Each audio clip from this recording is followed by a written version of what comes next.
이번에는 이제 전사고하고 이제 외고 국제고에 대해서 좀 얘기를 해볼 텐데, 전국 단위 자사고 이 근처에 이제 하늘고가 있죠.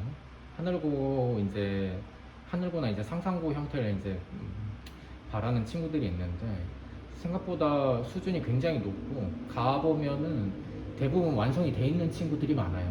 그런 경우에 이제 가서 뭔가 하겠다 그러면은 굉장히 밀립니다. 왜냐면 준비가 돼 있다는 거는 그만큼 효율성이나 할 수 있는 것들이 많다는 거거든요. 근데 자사고의 특성상 특성이 조금 약해요. 그래서 종합 전형으로 하기에는 좀 뭔가 부족하고, 또 교과로 하기에는 성적량이 굉장히 높아서 이도저도 안 되고 성적이 안 나오면 이제 정시로 빠지는 경우가 많거든요. 그런 걸 조금 이제 조금 어느 정도는 해결을 하려면 미리 좀 해놔야 됩니다. 그리고 어느 정도 완성도를 가지고 그거에 따라서 뭔가를 하려고 해야지, 그렇지 않고 가면 잘하겠지라는 생각을 가지고 갔다가는 정말 위험해요. 네. 그리고 외고 국제고로 이제 문이과가 통합되면서 없어져가지고 일반고에 가면 문과가 굉장히 숫자가 적습니다. 그러고 시험도 통합으로 보기 때문에 조금 공부해서 그냥 밀려버려요. 그런 걸 이제 우회해서 외고나 국제고로 가려는 경우들이 있거든요. 나쁘지 않아요. 예전에 이제 그 혜택도 많이 남아있고, 그나마 이제 불합리한 것들이 상대적으로 괜찮기 때문에 가보는 거 괜찮은 방법이에요. 그런데 이제 외고도 이제 상위권, 중위권, 하위권 이렇게 나눠지면 생각하는 게 너무 다릅니다. 외고가 정말 스펙트럼이 넓거든요. 예전보다는 입학 경쟁률이 이제 좀 많이 줄었죠. 경쟁률이 많이 줄면서 어느 누구나 갈 수 있게끔 세팅이 돼 있어요. 근데 가서 버티는 건 또 다른 얘기입니다. 왜 그러면 이제 이런 특목고는 뒤에 밀려서 이제 낭인이 되면 이도저도 안 돼요. 아이들은 학습 의욕도 없고, 이제 그걸 특성을 살릴 수도 없고, 뭐 제가 보기에는 외고 한 50% 미패 친구들은 좀 위험하다고 보거든요.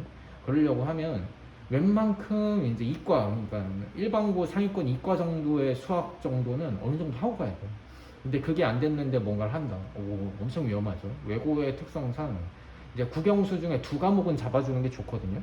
그러니까 세 과목 잡으면 엄청 상위권이고, 두 개는 잡으면 어느 정도 이상을 합니다.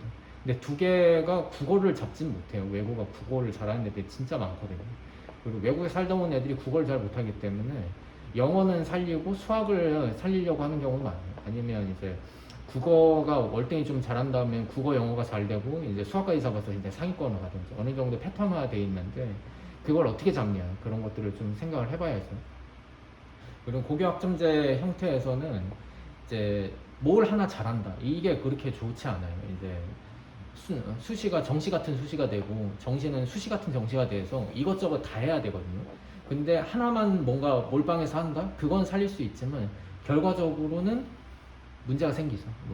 전투에서는 이기지만 이제 전쟁에서 지는 그런 형태가 만들어지니까 그걸 어떻게 잡냐, 이런 걸 조금 해야 됩니다. 뭐 로드맵을 좀 보자면은, 뭐 이 중학교 1, 2학년 때는 어느 정도 이제 기초적인 걸 만들고, 중3 때는 이제 어떻게 이제 그걸 활용할지 이런 걸 좀 보면은 좋을 것 같아요. 끝으로 이제 뭐 잘하는 애들만 좀 얘기를 했는데, 하위권 애들 같은 경우에 좀 신경 써야 될 게 많습니다.